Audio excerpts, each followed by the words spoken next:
Ba-ba-tum, ba-ba-tum, ba-ba-tum, ba-ba-tum, ba-ba-tum, ba-ba-tum, ba-ba-tum, ba-ba-tum, ba-ba-tum, ba-ba-tum, ba-ba-ba-ba.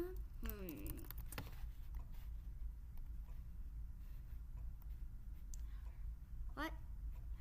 What? Why? Mom, do I have to listen to you? No. The Sad Story of Henry.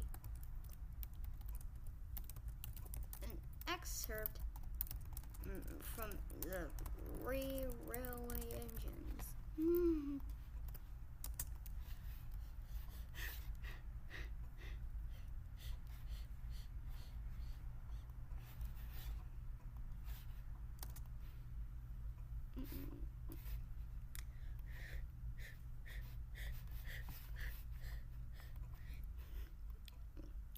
So, there's a story going around in Great Britain during World War II.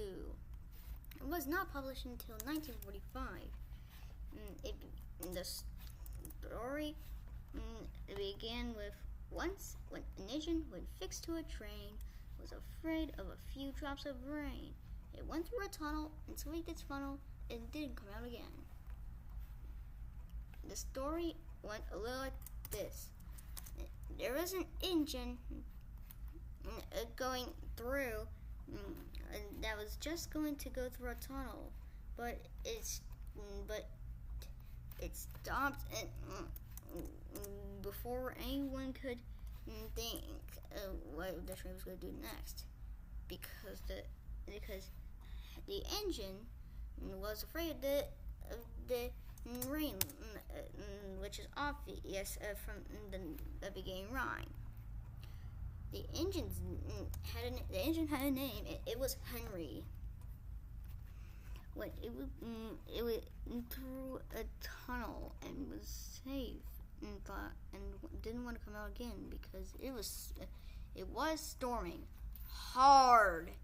And when I mean hard, I mean really hard. When it got to the edge, it put on the brakes.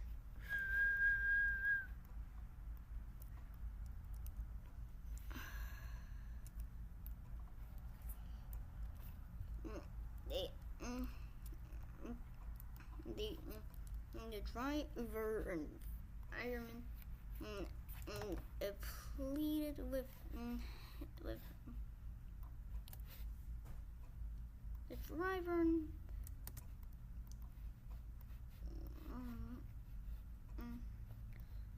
The driver and fireman begged Henry to get out of the tunnel, but he didn't budge because he complained that the rain would spoil his lovely green paint and red stripes. The people were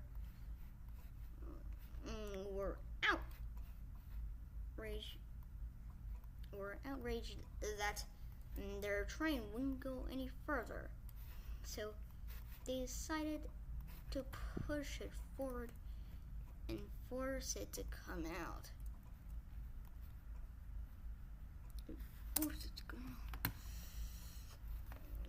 The main person on board to his doctor forbade him to push. Then they tried to pull the train out. Also to no avail. The person who could have made it come out of the train was the fact director, but he said, but his doctor also forbade him to pull too.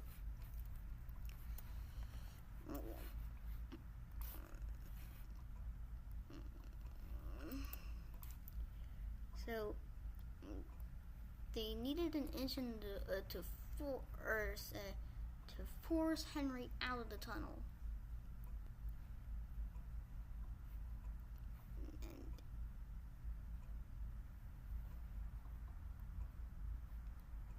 But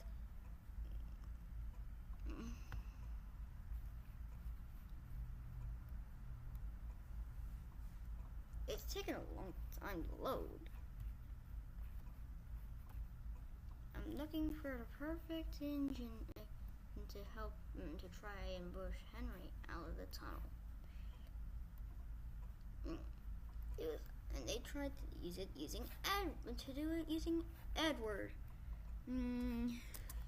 the oldest and the oldest engine on the railway, and the oldest at the time, and the smallest at the time until a tank engine called Thomas arrived in 1915. But this specifically happened.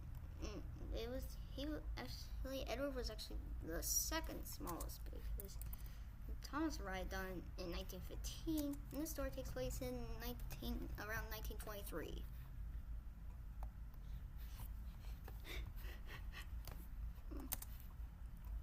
Eric said,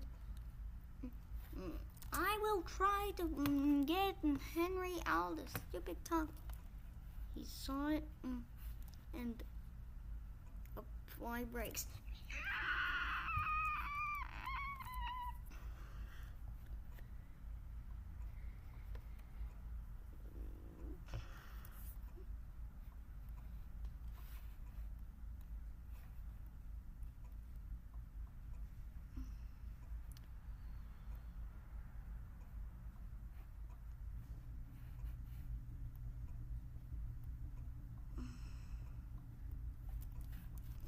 Do it and try to pull and try to push him out. Also to no avail.